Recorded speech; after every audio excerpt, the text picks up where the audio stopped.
ناظرین، کیا حضور صلی اللہ علیہ وآلہ وسلم نے بھی اپنی بیوی کو طلاق دی تھی؟ آخر وہ عورت کون تھی جسے حضور صلی اللہ علیہ وآلہ وسلم نے نکاح کے بعد چھوڑ دیا تھا؟ چھوڑنے کی وجہ کیا تھی؟ آخر ایسا کیا ہوا کہ حضور صلی اللہ علیہ وآلہ وسلم اس عورت کو طلاق دینے پر مجبور ہوئے؟ آج ہم آپ کو احادیث کی روشنی میں اس واقعے کی مکمل معلومات فراہم کریں گے، لہٰذا ویڈیو کو شروع سے آخر تک ضرور دیکھیے گا، اور اگر آپ ہمارے چینل پر نئے ہیں تو چینل کو سبسکرائب کر کے ویڈیو کو لائک کر دیں۔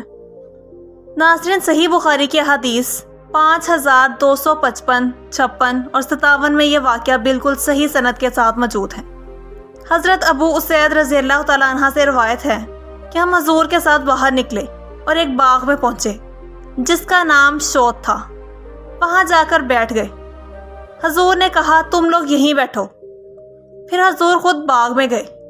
حضور کی بیوی وہاں لائی جا چکی تھی اور انہیں کھجور کے گھر میں اتارا گیا۔ اس کا نام امائمہ بنت نعمان بن شراحیل تھا۔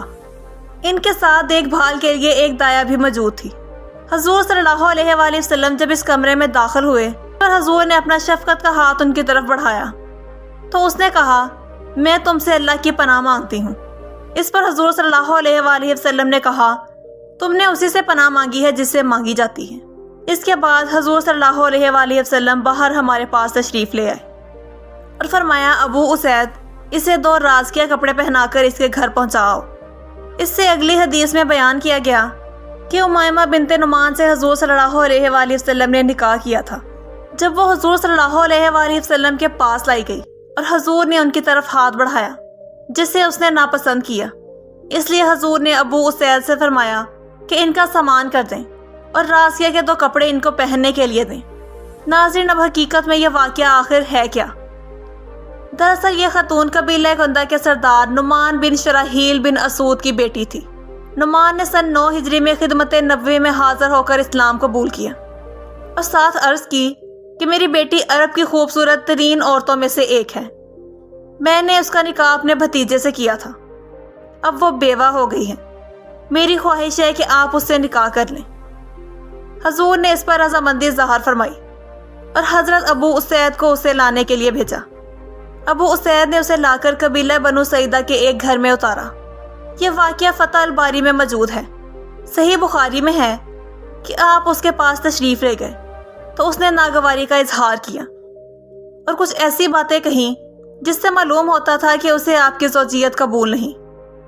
آپ باہر آ گئے اور مدعا طلاق کا جڑا عنایت کر کے اسے اس کے قبیلے واپس بھیج دیا۔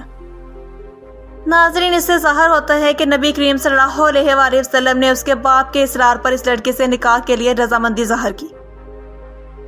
کچھ احادیث میں آتا ہے کہ پہلے اس عورت کی رضامندی بھی اس نکاح میں شامل تھی اور پھر اسے جب آپ کی زوجیت قبول نہیں ہوئی تو آپ نے اسے طلاق دے دی۔ اس سے یہ بات واضح ہو گئی کہ اسلام نے عورت کو کس قدر آزادی دی ہے کہ وہ پیغمبر سے بھی نکاح سے انکار کر سکتی ہیں۔ یہ واقعہ صحیح بخاری کی کتاب اطلاق میں موجود ہے۔ اسی طرح سے سنن ابن ماجہ میں بھی یہ واقعہ موجود ہے۔ اسی طرح سے اس عورت کے ناموں میں بھی مختلف جگہ پر اختلاف پایا جاتا ہے۔ امام بخاری میں ایک جگہ امائمہ بنت نعمان اور دوسری جگہ امائمہ بنت شراحیل لکھا گیا۔ محمد بن اسحاق، محمد بن حبیب اور بعض دیگر حضرات نے اسماء بنت نعمان کے نام سے ذکر کیا ہے۔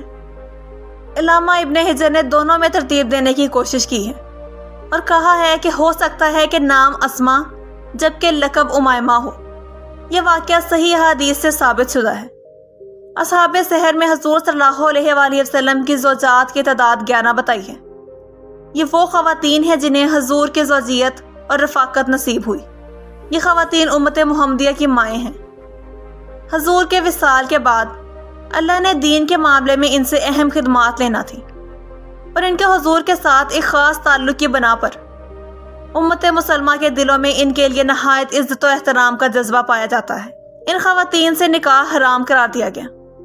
اس کے علاوہ سیرت میں ایسی کئی خواتین کے نام ملتے ہیں جنہیں حضور نے نکاح کا پیغام دیا مگر کسی مجبوری کے تحت نکاح نہ ہو سکا۔ علامہ ابن خلدون نے ایسی خواتین کی تعداد 4 یا 5 بتائی ہے۔ ان عورتوں کا شمار ازواج نبوی اور امہات المومنین میں نہیں ہوتا۔ اس بنا پر بعض صحابہ اکرام نے ان سے نکاح کر لیا۔ ناظرین، اسی کے ساتھ ہماری آج کی ویڈیو کا اختتام ہوتا ہے۔ امید کرتے ہیں کہ آپ کو ویڈیو پسند آئی ہوگی۔ ایسی ہی اور ویڈیوز دیکھنے کے لیے ہماری ویڈیو کو لائک اور چینل کو سبسکرائب کر دیں اور ساتھ لگے بیل آئیکن کو کلک کر دیں تاکہ ہر نئی آنے والی ویڈیو کا نوٹیفیکیشن آپ کو مل سکے۔